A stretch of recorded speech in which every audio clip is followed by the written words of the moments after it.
Hi guys! Hi everyone and welcome. My name is Dana and today we're going to talk about task 37, which is an email. Actually, we're going to talk about only one part of it, asking questions. But before we do that, let's have a look a little bit about me, all right? Here is some info about me on the slide. You can read it if you're not familiar with me, but the most important thing to know about me is that I am absolutely in love with the English language. Right, guys, but I'm not alone today, right? I'm with the online school, Учёба.ру, and here is a slide about them, right? About us. We have 12,000 graduates. 4,200 students got 80 plus for ЕГЭ with us and a 5 for ОГЭ. We have lots of amazing teachers, amazing, beautiful, and smart, right? So with us, you will prepare for exams perfectly. We also have guaranteed entrance to university if you do everything that we ask of you. Your homework, you don't miss classes, right? And, well, also do our progress checks. That is a mock exam every month. We do that, well, to check your progress, right? To let you know where you need to work a little bit more and, well, where you're already good. We also have different level groups, which is extremely important for, well, the studying of the language, right? So with us, you will be sure to succeed, guys. And well, to the topic of our today's stream, right? Before we actually talk about the email, I think it is extremely important to understand the underlying topic, right? Which is questions. So we are going to have a look at the types of questions today first. Guys, there are, of course, more types of questions than we're going to have a look at today, but these questions, general questions, special questions, and subject questions, these are the ones that, well, are the most popular ones to use, right, in your emails. So let's have a look at them. General questions, in other words, yes or no questions, right? Those are the questions that you can answer with a yes or a no. Very simple, right? We structure them with first an auxiliary verb, then our subject, and then a verb. Here you can see some examples on the slide. Do you like studying? We have our auxiliary, do, then you have your subject, you, and everything else, right? Our verb and everything else, everything that you need, right? Then, have you been to Germany, right? Again, have our auxiliary, then our subject, you, and then everything else. Does he go to the gym? Again, first, we need an auxiliary verb, right? These questions are, well, very popular to ask in your emails, right? Because, well, they're yes or no questions. They're the easiest ones. But you do need to remember that we always invert the word order here, right? So first we have the auxiliary and then subject and everything else, not like in positive sentences. All right, next type, please. Special questions. Special questions are usually WH questions, right? It means that they start with a special word that starts with WH. For example, what, where, and so on. When, lots of different pronouns we can use here. So we start with a question word, then. We also need an auxiliary verb, right? And only then our subject. The examples are here. What is your favorite season, right? We have our question word, what, then our auxiliary is, and then our subject, your favorite season, right? Where did you go? Where did you go last summer, right? Where is our question word, did, and an auxiliary verb, you, subject, go, verb, and then everything else, right? How do you spend your free time? Same thing, right? A question word, an auxiliary verb, a subject, our meaning verb, spend, and then everything else. And of course, they're also popular in our emails, right? If we want to ask for details. And guys, the last type of question can be a little bit confusing because here we don't invert the word order. Why do we not do that? Well, because we are asking our question to the subject of a positive sentence. So the structure is a question word plus our meaning verb, right? No auxiliary needed. Who goes with you to the gym? So who is the subject of this question? And we're also asking this question to the subject of our positive sentence. The answer to that would be, I don't know, Mike goes with me to the gym, right? So the only thing we did to ask a question is we changed our subject, Mike, to our question word, who. Who goes with you to the gym? Same thing, how many guests will come to the party, right? No inversion is needed here because this is a question to the subject of the sentence. I don't know, 5 guests will come to the party, right? We just changed 5 into how many guests. That's it. What happened at the conference? Something bad or something amazing happened at the conference. We changed something amazing into what, right? And got ourselves a subject question. Okay, subject questions can only be asked to the subject of the sentence. That is why they're called subject questions, right? And well, that's it about the questions, right? Now we can move on to our actual task. Let's have a look at it. This is what it looks like in your papers, right, at the exam. We won't get into all the parts today. We will talk only about asking questions, right? That's one of our paragraphs in our actual email. So what do we notice in our task to ask the questions correctly, guys? The first thing is right here in our email. Right here, right? You always get a sentence in the actual email that leads you to the questions that you need to ask. Here, it's important to notice all the information that you already have about the subject of your questions. But also, another very, very, very important thing that a lot of students don't notice, and well, because of that, they make mistakes, is right here. Sorry, something's right here. Right, so under the email, you always get an instruction on what to ask your questions about. In this case, you have to ask questions about your friend's uncle, right? And you go back to the email. We see, my uncle Keith is coming to visit us next week. So what do we already know about this uncle? That his name is Keith, right? So a question that we can't ask is about the name, right? We don't know anything else about this uncle, so we're free to ask anything that comes to mind about him.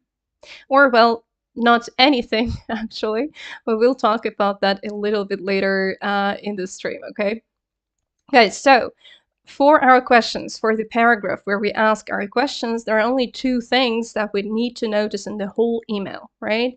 That is one sentence, usually only one sentence in the email itself, and also one instruction under the email, right? You always get your topic here, and this topic is very, very important to notice, right?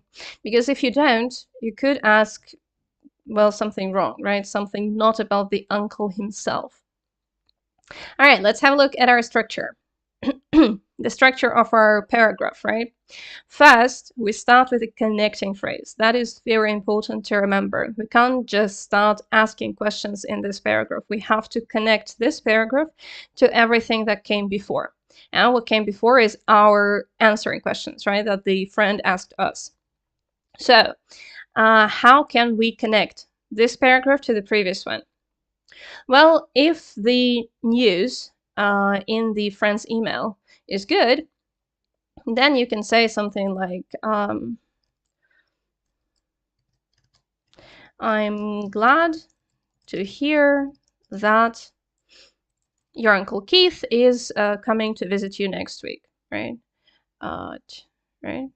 Something like that is enough, right? I'm glad to hear that your Uncle Keith is coming to visit you next week. And then you start asking your questions. You need 3, right? So question 1, 2, and 3. And that's your whole paragraph, right? Then you just conclude your email, right? On the next line, and then your sign off, and then your name, and you're done, you're free, and you can move on to task 38, which is actually a little bit more complicated. Right?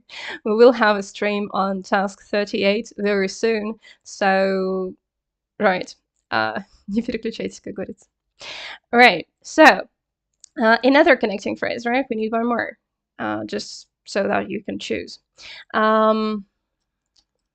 In your email, you say that. That's also good. In your email, you say that your Uncle Keith is coming to visit you next week, right? And then you start asking questions. You could also start with, by the way, you said, or in your email, you said, that your Uncle Keith is coming to visit you next week. And then your questions, right?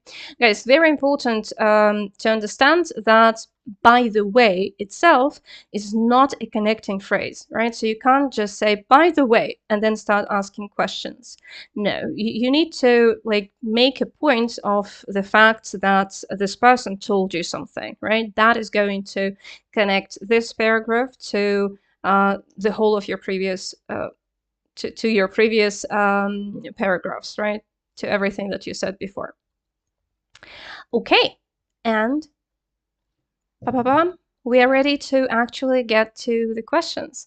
We're going to have a look at different questions, and we'll see if the experts will or won't accept them, right? Okay, so the first one. How long is Uncle Keith coming for? Here you have still, right, the phrase from the email and your topic. How long is Uncle Keith coming for? Guys, this question will not be accepted. Why? Because this question is not about Uncle Keith, right? Uncle Keith is definitely here in the question, right? But the actual question is not about him as a person, right? This question is about his trip, right? Or his plans, but not about Uncle Keith himself. So we can't ask that, or, well, at least we can, of course, but we won't get points for that, right? It is very important to understand that you can't just ask any logical question that you think is okay to ask if you get some information, like my Uncle Keith is coming to visit us next week. It's very logical, right? To ask like, okay, how long is he coming for, right? But the task is not about that, right? The task has a very specific instruction. Ask 3 questions about his uncle. Right? So we have to ask some questions that are about his uncle as a person. Okay? All right, let's have a look at another one. Are you glad that your uncle is coming? Guys, can we vote in the chat? Is this question a good one or a bad one for this task?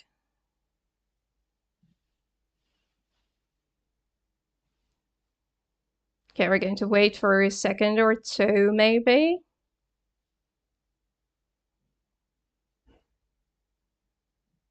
Okay, guys, no, unfortunately, this question is not a good one. Let's write a big no here.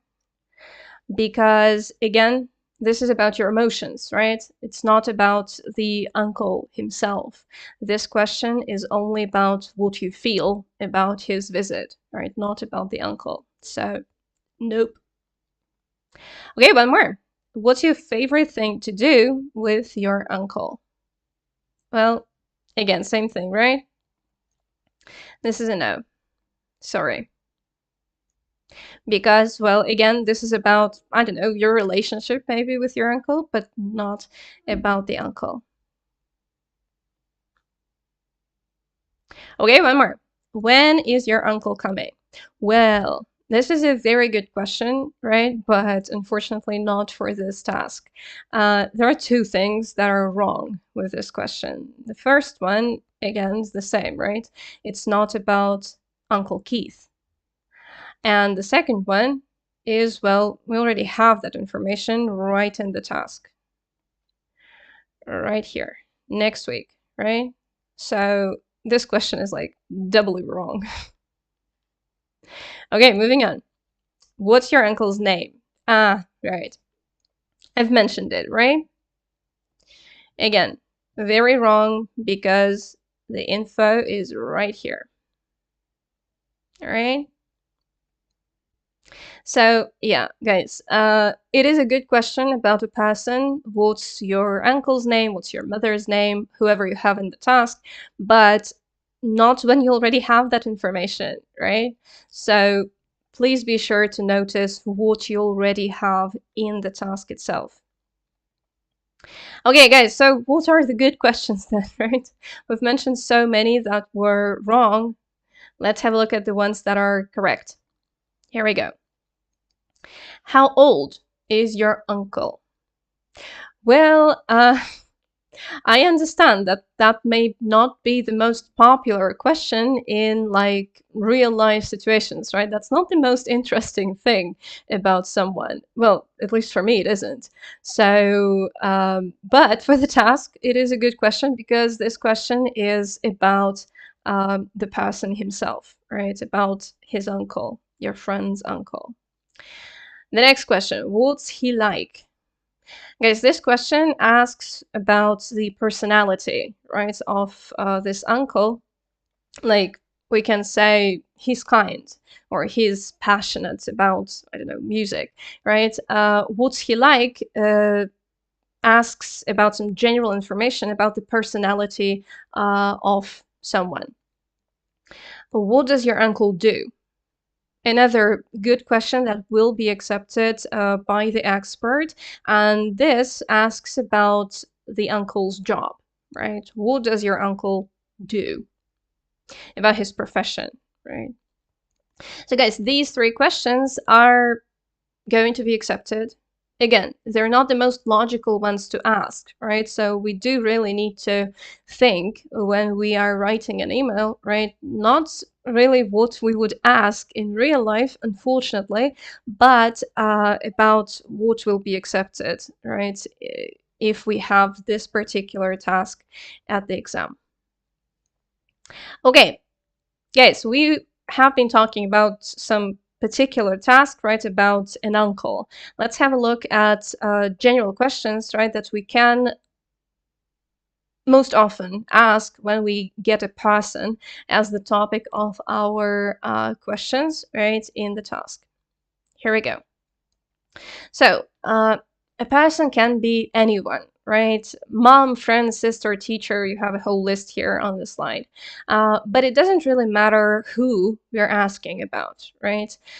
These are all the questions that will be accepted if you don't already have that information in the task itself. What is his or her name?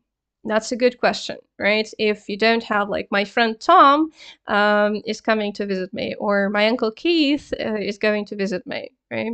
If you don't have the name in the task, please do ask about the name because, again, it's not the most important information about a person, but it is a good question for the task itself. How old is he or she? What does he or she do? What is he or she like? Or even what does he or she look like? Guys, the last question asks about a person's appearance, right? So it does look a lot like question number 4, but it is different, right, in meaning. It asks about a different thing. Number 4 is about personality. Number 5 is about appearance, right? So an answer to number 5 would be, I don't know, he's tall and he has blonde hair, something like that. Okay, and a couple more things for you to remember, right, when you're asking questions are here in the box. Always check what info you already have in the email, right? I'm not tired of repeating this, sorry, because it is very, very important, and a lot of mistakes are made because you just don't notice things in the email itself. And guys, another very important thing when you're asking questions about anything, right, past or not, always mention the object of your questions in the first and last questions. What do I mean by that? Don't refer to them with pronouns, right? So here in the examples, you have he or she, his or her name. Don't use these particular questions. Ask, what is your uncle's name? Right? Because if we only use pronouns, then we don't really understand who the question is about, right? In your email, you have to mention the person first to, well, refer to him or her with a pronoun. That's not actually only about emails, right? That's about I don't know, absolutely any text, right? Because when we say he or she, we don't really know who that is, right? So that is very important to remember when you're writing an email. You have read like that thing, right? That phrase in your friend's email. My Uncle Keith is coming to visit me next week. But the person who's reading your email, supposedly your friend, right, or the expert when that's at the exam, the person who is reading that does not know it, right? So we do have to mention the person first. The second question can contain a pronoun, right? So your first question can be, what is your uncle's name? And the second one, how old is he, right? That's okay. But in the third, again, it's better to mention the actual object of your questions, right? What does your uncle do? Okay, settled. Moving on. Guys, let's take another task, not about a person. Here we go. In the email we have, I won the city contest in geography last week. And we need to ask 3 questions about the city contest in geography, right? So this task is asking you to ask questions about a contest, right? Which is an event, right? Let's have a look at the questions. Do you like geography? Guys, is this question about the city contest? Because that's what you need to ask questions about, right? Do you like geography is not a question about contest, right? It is a question about, I don't know, your likes, your preferences, I don't know, about geography, right? But not about the city contest. So no, this question will not be accepted. When was the contest held? This question, on the other hand, is about the city contest, right? It is about the time when the contest actually happened. So that question is a good one. But if it's not the first one, right? Because if this question is the first question that you ask, you do need to say when was the city contest in geography held, right? That's better. What about your geography contest? This question is about the geography contest, right? But it is too general. Guys, we can't ask questions that starts with what about. That is too general and will not be accepted by the expert, by any expert, right? What about something is very good when we don't know what to ask, right, in real life, but it's very bad if you don't know what to ask about at the exam, right? So please don't start your questions with what about, because they are too general and will not be accepted at the exam. Okay, one more. How many people participated in the contest? Well, that is a good one. That gets a yes. People who participated in the contest were part of that contest. So if we ask our question about that, we're fine. We're okay. Okay, number 5. How long did the geography contest last? Guys, another good question, right? Not about the time of the event, right? Of like the start of the event, but about the duration, right? This is a different question. And even if we ask that together with when was the contest held, we are going to succeed, right? That's also a very good question. Okay, and the last one here. What about your geography contest? Ah, sorry, that's the same. Why did I put 2 same questions? Okay, well, let's write another note. Because again, that's a bad question for the task, right? Might be a good one for real life so that the person can go on and on, right, about the geography contest and tell you everything that they want, but not for the exam, okay? What about are bad questions for us. Okay. Do we maybe have another question that we would like to ask the person about the city contest in geography in the chat? No? Yes? Okay, if you want to check any of your own questions, please do write them in the chat. We'll go back to them.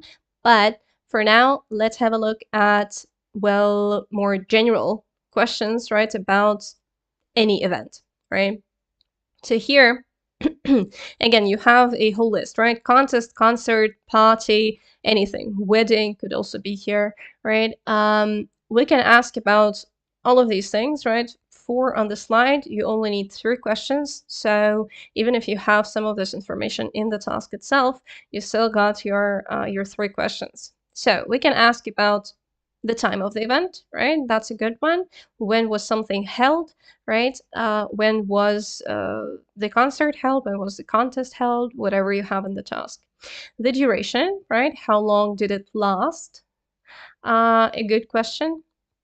Number 3, the participants or invitees, right? So how many people participated in the contest, right? And guys, please notice that that question is a subject question, right? How many people participated in the contest? Or how many people were invited to the wedding, right? Also good. And the place, right? Where was the concert held, right? Where did you celebrate your birthday? And so on, right? And again, the box for very, very important things to remember, right? About asking questions. We always check what info you already have in the email, right? We always mention the actual object of our questions, right? The event in this case, in the first and last questions. And guys, another thing, particularly for events, we always check the tense, right? Did it already happen, or is it only going to happen in the future? Because a lot of mistakes, again, are made by students here because they just didn't notice or didn't understand that the event has already happened or that it's going to take place in the future. Right, that is very important because even if you ask all the right questions, I mean, about the time, the duration, and the place, but you put them into a wrong tense, you're not going to get points for those questions, right? So very important to check when something happened or is going to happen, right? And ask your questions accordingly. Okay. Oh, are we ready for another task? Let's have a look. I'm going to visit my friends in London soon. Ask 3 questions about her trip to London. Right. So guys, this is about about our friend's trip, right? Trip questions are also, I mean, this topic, right, about someone's travels is also a very popular one. So we're going to have a look at that particular type. Okay, Our sample question: what's the weather like in London? A very popular question about London, right? I think they can answer that like 50 times a day, and the answers are going to be different each time. Okay, so very good question, but again, only for real life, not for the exam itself. Because this question, well, it is about London, right? But it's not about this person's trip to London. Right, someone says it's cloudy. I think that's the most popular question, the most popular answer about London. And about Moscow, actually, as well, right? Especially in winter. Or maybe the whole 9 months of not summer. Okay, so guys, no, this question is a bad one, right? For our exam, because it is not about our friend's trip to London. Yeah. Not asking that. Another one. Do you want to see the Queen? A bit of a sad question nowadays, but again, a bad one for the exam and well for real life as well. For now. Why? Because this question is not about our friend's trip. It is about our friend's, I don't know, ambitions, I guess, right? Or again, desires, right? Or likes or whatever. Not about this particular trip. It could be natural to ask something like that. I don't know, do you want to see the Buckingham Palace or whatever? But maybe add during your trip to London, right? Maybe that way it'll work, but usually, generally, just don't, right? Don't ask, do you want to see anything when you need to ask questions about a trip somewhere. Okay, one more. Will your trip to London be long? Well, in this question, we even have the word trip to London, right? So that's a yes. Not because we have the word, but because this question is actually about this particular trip, right? And again, let's see, let's check if our question is in the right tense, right? I'm going to visit my friends in London soon, right? So this person is planning their visit, and we're asking our question in future simple. It's not the best tense to use for plans, right? A better one would be, is your trip to London going to be long, right? Because again, for plans, we usually use constructions to be going to or present continuous, right? But I'd say that this question will be accepted. Maybe the expert will give you hell about grammar, but not about the question itself, right? So решение коммуникативной задачи will be okay. One more. Have you ever been to London? All right, the person used present perfect correctly. Even the preposition correctly, to London. That is rare, guys. But is this question about the trip to London? It is, but not about this one, right? And we need to ask about this particular trip that the friend has mentioned in their email. So this question gets a no from me. Sorry, but we do have to ask our friend a question about this particular trip to London. And asking about experience in the past, that's not a good idea. Okay, one more. What are you going to visit in London? It is a good question.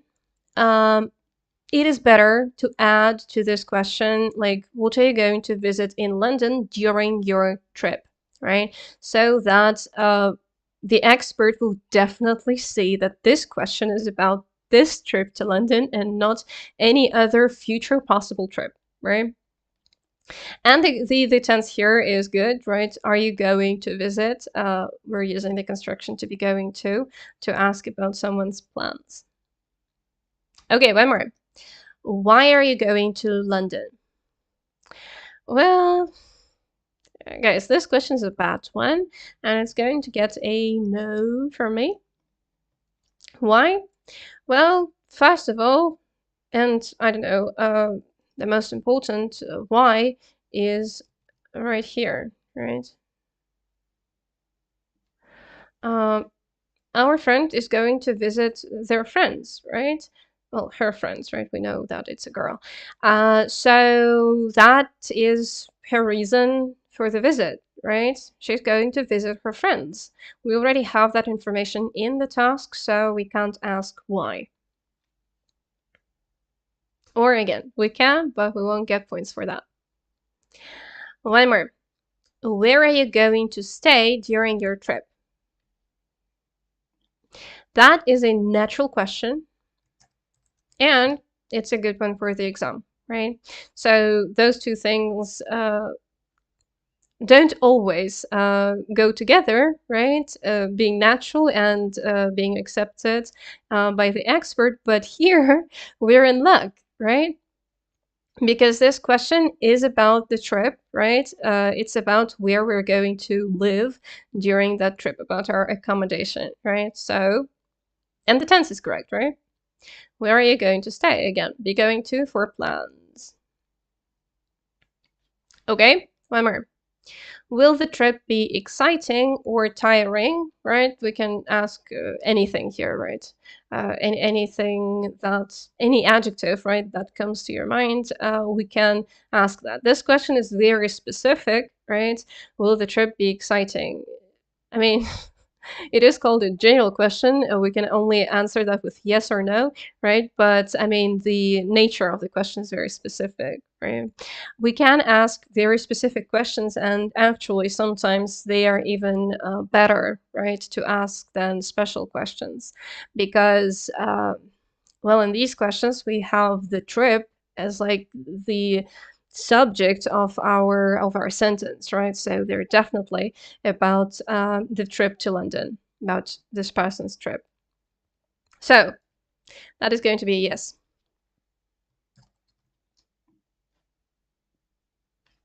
And again, guys, you can use any adjectives here, right? Will the trip be exciting? Will the trip be tiring? Will the trip be amazing? And so on.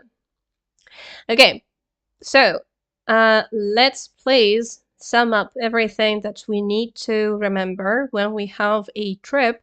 Someone's, I don't know, traveling plan, right? Or somebody's telling us about some past trip, right? In our email, in our task. So we can ask about, again, 4 things, right? A list here for you. The duration of the trip. So how long is it going to last, or how long did it last if we're talking about a past trip? The accommodation, right, where the person is going to stay or where the person stayed during their visit. Number 3, the list of things to do. Right, again, what are you going to visit, right, during your trip to, I don't know, Sweden, right? Or what were the things that, what were the places that you visited during your trip somewhere? And number 4 are more specific questions, right? Did you do this? Did you do that during your trip? Will the trip be exciting, or will the trip be tiring, and so on? The 3 things, again, that we need to remember when we're writing questions about someone's trip. They're here in the box. Again, always check what you already have, right? Like the reason for someone's trip somewhere. You already had it in the previous task, right? And we couldn't ask a question about that. We always mention the trip, again, in the first and last questions, right? We can only refer to it as it with a pronoun in our second question. And always check the tense. Here we might even have an option of like present, right? Like maybe this person is writing us an email from their trip. Not very popular actually for task 37, but it could happen, right? I had to include it into the stream, right? So we always check the tense. Did the trip happen? Will it happen in the future? Or maybe the person is on that trip right this second, right? All right, guys, we've covered three topics, right? Three topics of your questions, of your possible questions at the exam: a person, an event, and a trip. Those three are actually like the most popular ones. There are more complicated things to ask about. There are easier ones, but for now, that's it. So you will have more info about the email itself, right? About the structure, on how to answer questions in your friend's email, and about everything else actually on our channel, right? About how to greet your friend, how to say goodbye, and so on. So please stay here, right? Keep informed about the emails. There's a couple of words about how we do that in our school, right? 8 месяцев подготовки, right? Перейду здесь на русский, слайдик на русском. 70 уроков, лекции плюс семинары. На семинарах мы всегда общаемся с ребятами, да, можно задать свои вопросы, можно получить на них ответы, что важнее. Попрактиковаться, конечно, тоже на семинарах. Плюс в домашках. Домашки есть после абсолютно каждого урока. Это очень важно, получить достаточно практики. Занятия 2 раза в неделю, плюс у нас есть разговорный клуб. Разговорный клуб — это абсолютно великолепная возможность развить свои разговорные навыки не только для жизни, но и для экзамена тоже, да, потому что в ЕГЭ есть устная часть. Очень важно подготовиться к ней,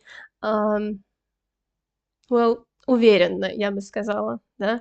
Для того, чтобы уверенно разговаривать, нам показалось, что будет мало семинара, да, потому что на семинаре нужно практиковаться не только в спикинге, но и в других вещах, в грамматике, в reading, listening, да, разбираем разные задания. Поэтому для того, чтобы разговорной практики было достаточно, у нас проходит разговорный клуб раз в неделю. Там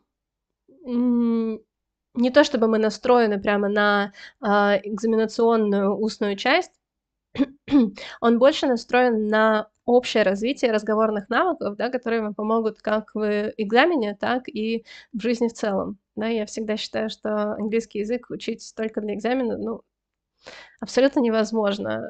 Английский язык нужно учить для себя любимого и для будущего. Да, и подробная проверка заданий с развернутым ответом. Что это значит? Это значит, что когда вы пишете свой имейл, его проверяет человек, вот этот или вот еще другой человек, который напишет вам обязательно обратную связь с рекомендациями, с тем, что было не так, почему вот этот вопрос задали, а его не примут, почему вот тот вопрос лучше было задать по-другому и так далее. Это очень важно. Подробная обратная связь очень важна для ЕГЭ, да, для заданий 37, 38 и для всей устной части, потому что, ну, недостаточно, да, сказать «это не так», надо понимать, почему не так. Для нас это очень важно, поэтому мы всегда очень ответственно относимся к обратной связи по заданиям. У нас также есть интерактивная платформа для подготовки. На ней вы будете смотреть предзаписанные уроки, интерактивные уроки, да, в которых сразу же сможете потренироваться. То есть вы не смотрите там, не знаю, лекцию 1,5 часа, да, и скучаете, а вы посмотрели кусочек видео, сразу же закрепили это на практике, и только дальше переходите к следующему коротенькому видосику, в котором вам дают еще кусочек информации. Удобное расписание, что тоже очень важно, особенно если вы готовитесь всего год к ЕГЭ, да, у вас очень много задач, поэтому в расписании всегда отражается то, что вам нужно делать на каждой неделе. Да, про интерактивные видеоуроки рассказала. Домашки, да. Домашки с быстрой проверкой есть, действительно с быстрой проверкой, есть с обратной связью, да. То есть домашка по имейлу, например, не будет проверяться компьютером, она будет проверяться нашими лапками, поэтому займет чуть больше времени, но зато вы получите действительно полезные комментарии по вашим работам, да, не просто правильно или нет. Практические семинары. Про практические семинары тоже рассказала. Очень важно, живое общение, да, с преподавателями. Конечно, оно может быть получено не только на семинарах, да, если вы напишите мне в "Телеграме", а у нас есть, конечно же, чатики, про них чуть-чуть подальше, наверное, тоже и расскажу.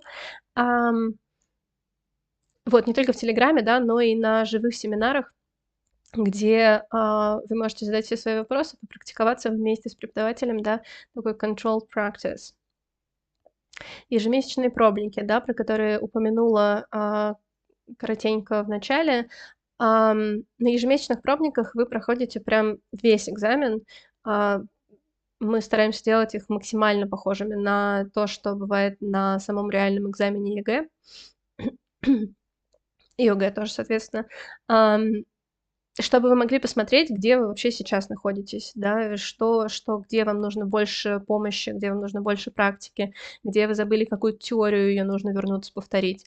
А, Очень важная штука, она не только нам помогает понять, что с вами делать, да, но и вам тоже понять, как долго еще бежать, да, сколько еще тратить сил на все эти задания и так далее. Да, вот про чатики. Конечно, есть, персональные чаты с преподавателями, да, где вы можете задать все свои вопросы и где вам помогут прям персонально разобраться в любых, сложных темах. Но и есть общие чатики, да, в которых вы можете пообщаться с своими одногруппниками, да, поделиться, не знаю, болью или радостью, чем хочется, тем поделиться. Система уведомлений. Говорила про расписание, да. Расписание — это замечательно, оно есть, конечно, у вас всегда в профиле, но чтобы вы не заходили туда по 10 раз в день, когда накатила паника в стиле: "Ой, я что-то забыл, точно что-то забыл". Есть система уведомлений, да, вы их подключаете, и вам приходит просто уведомление о том, что типа: "Дружок, там открылся новый урок, иди-ка ты его посмотри, пожалуй". Или: "Дружок, там начинается семинар, кажется, тебе не стоит на него опаздывать". Да, очень удобно для занятых одиннадцатиклассников, да и, в общем-то, для всех людей, у которых много задач в жизни. Right, ребята, это очень важный слайд, про который я забыла упомянуть в начале. Да, хотела, сделать вам сюрприз, но вот, даже для себя, видимо, его сделала. Я забыла совсем про Черную пятницу. У нас с сегодняшнего дня действует, скидка до 60% на подготовку к экзаменам. Можно получить скидку и также один из бонусов. Вы видите их все тут на слайде. Бесплатный месяц обучения, целый месяц.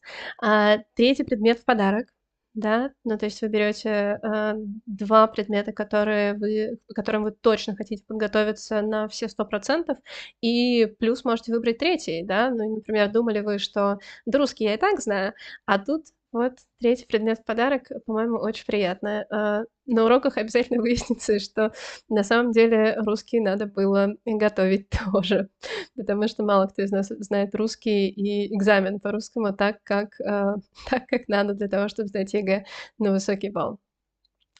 3 индивидуальных занятия также можно получить в подарок. Курс по итоговому сочинению. Да, это, собственно, к той же теме про знание русского. Курс по итоговому сочинению, по-моему, абсолютно обязателен к посещению, потому что я не представляю себе, как вы пишете итоговое сочинение без подготовки. Мне кажется, это абсолютно невозможно. И консультация по профориентации. Да, это, наверное, для ребят, которые, к сожалению, еще не определились, чего хотят, от жизни, от себя, от мира. Очень полезная штука. Я помню, что мне бы точно помогло, когда я училась в школе. Вот, ребята, обязательно пользуйтесь. Супер предложение. Действует до 26 ноября, да, обращаю внимание. Очень важно, время успевать есть, так что, пожалуйста, успевайте. Да, ну и, конечно, хочется попросить поставить вас, лайк на трансляцию. Подпишитесь обязательно на наш канал. Будут выходить видео как про имейл, так и про другие задания ЕГЭ. Очень много всего полезного. От души, советую. А, ну и да, поставьте лайк, просто чтобы мне было приятно, или для того, чтобы, видеть наши новые обновления, да, наши, другие видео. Куча полезного контента.